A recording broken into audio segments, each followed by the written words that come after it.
This is KM Wyland, and you are listening to the 460th episode of the Helping Writers Become Authors podcast. I hope you enjoyed this week's episode, which is called How to Find Your Thematic Principle. There are words I think of as infinite words. These are words that express more in their essence than we can ever quite seem to explain. They are the words of poetry. Indeed, many are complete poems all in a single word. For me, one of those words is theme. Theme is one of those endlessly fascinating subjects you can study all your life and never quite nail down. You circle it many times and think you've got it captured in some neat little formula, only to discover you've just yet seen one of its faces, one of its many ambiguous and numinous aspects. That's fun, but it's also frustrating for a writer, or indeed any artist, who is trying to consistently create stories that are thematically strong and solid. Our finite relationship to the infinitude of theme can often feel akin to facing down the night sky in an attempt to understand the universe. As with so much of writing, we either go mad or realize the struggle is the glory. Last week, I offered a bird's eye view of how I see theme. That episode was the first of quite a few discussions on theme, which I hope to posit this year. Today, I want to investigate the thematic principle. One of the reasons theme is a tricky topic to master is that it is also often a tricky topic to talk about. Because it is such a vast and abstract subject, every writer seems to have a slightly different definition. I learned this firsthand via the many writing questions of the day that I've conducted on Twitter and Facebook over the years. One of the questions I occasionally ask is the simple, "What's your story's theme?" The responses span the gamut from writers who rattle off single-word summations, such as responsibility, to writers who fret because they can't confine their theme to a single word. My personal preference for summing up theme is to look for the truth at the heart of any prominent character change within the plot.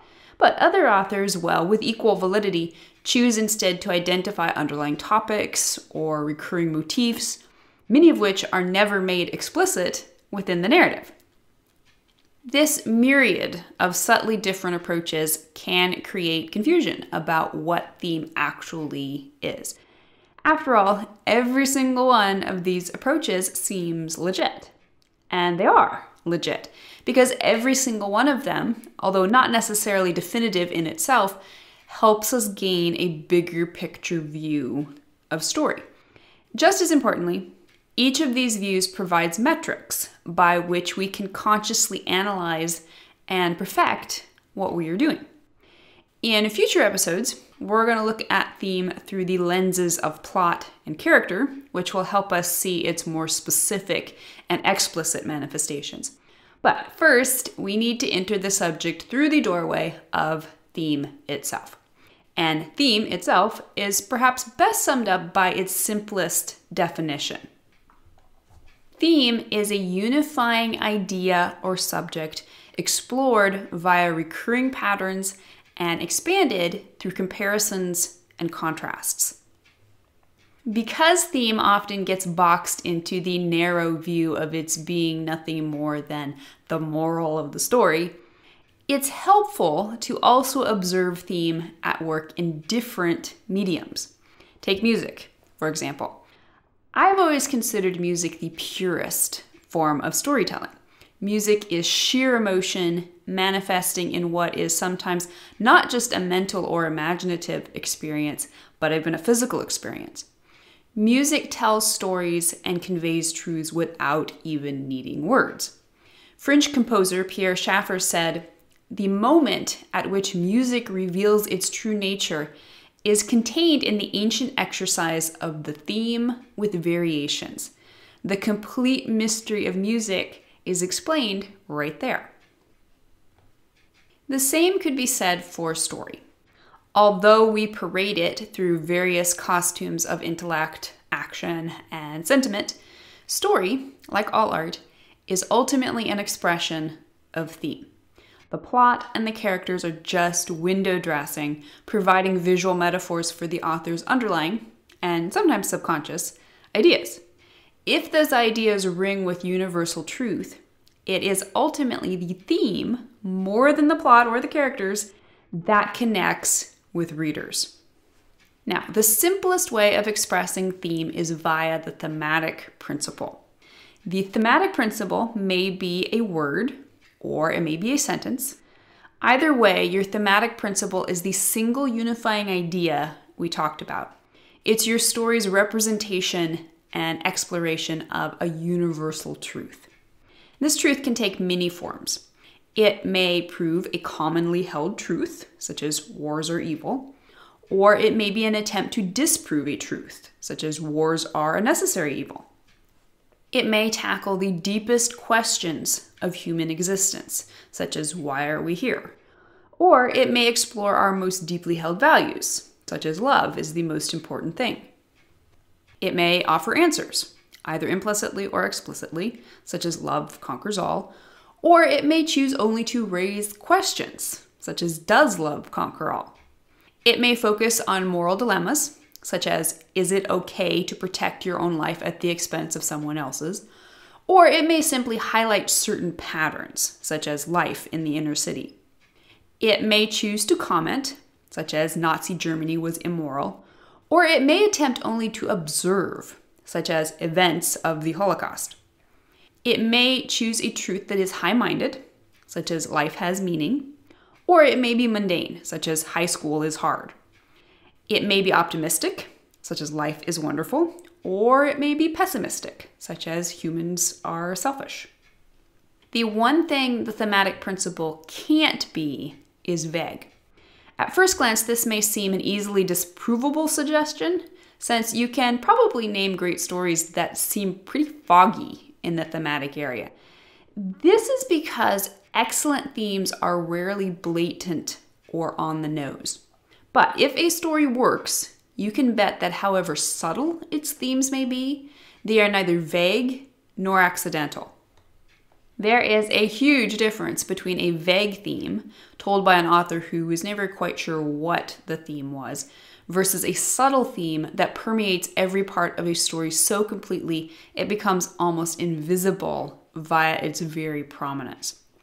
When I first investigated one of my favorite movies, John Sturges's classic, The Great Escape, I initially found it difficult to sum up a unifying thematic principle in any explicit statement.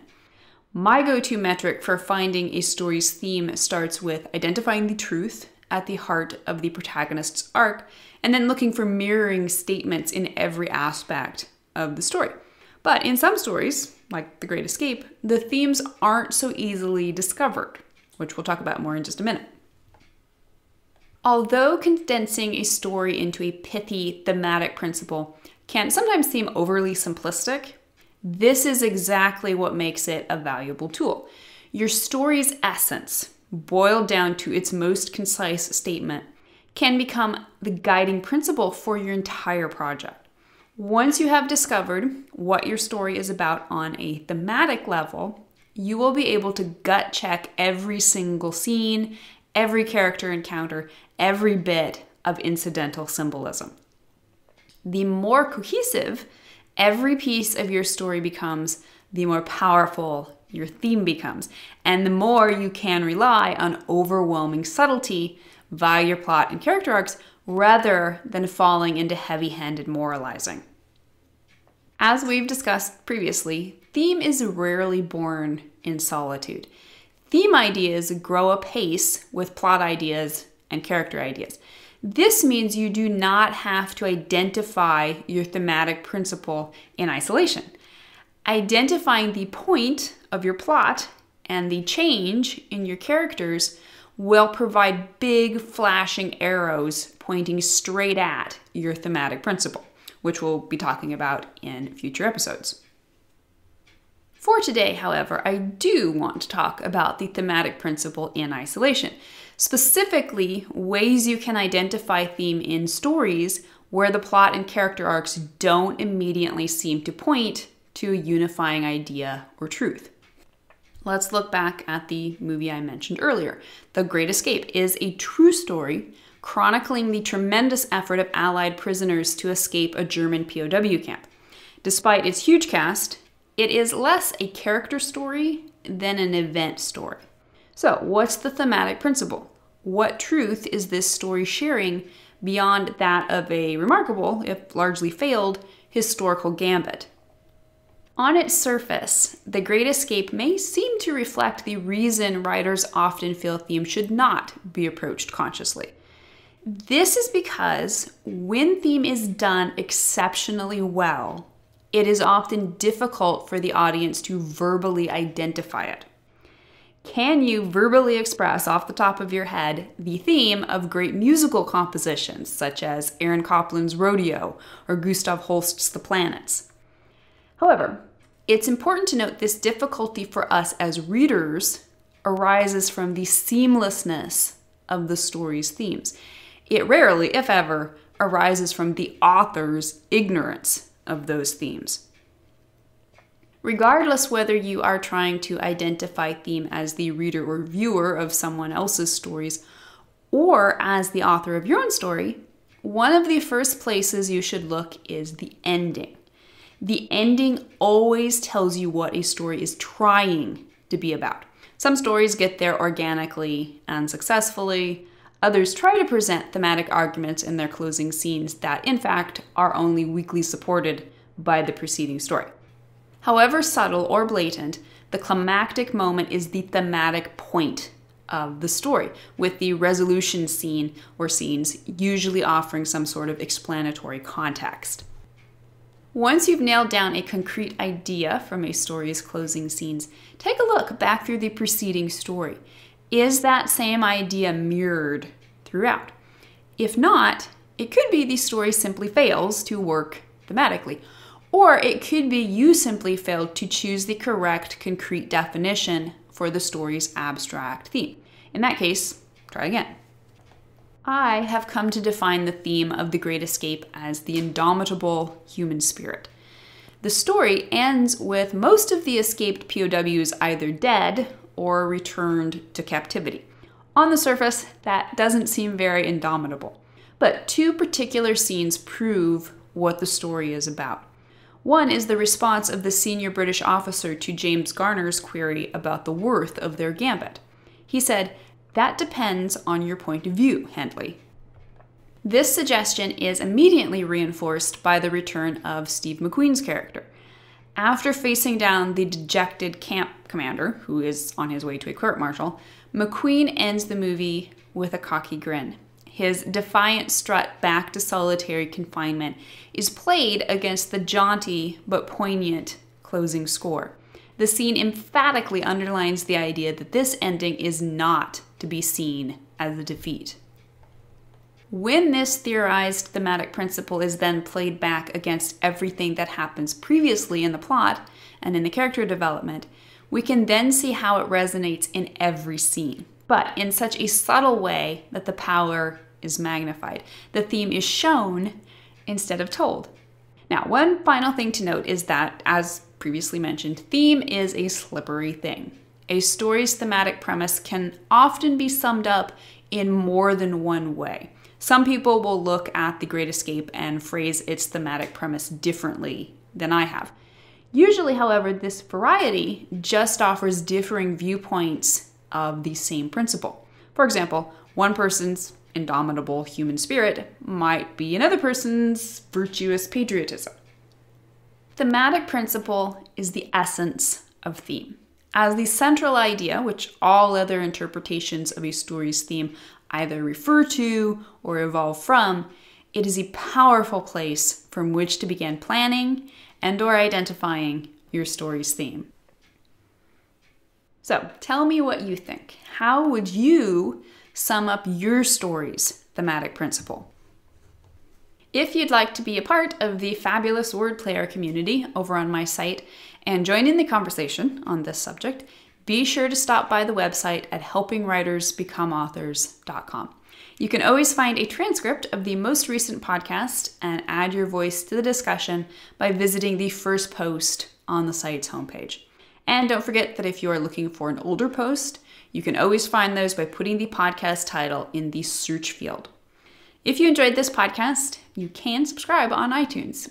And if you'd like to support helping writers become authors, I would totally appreciate it if you'd consider taking the time to leave a quick rating or review on iTunes.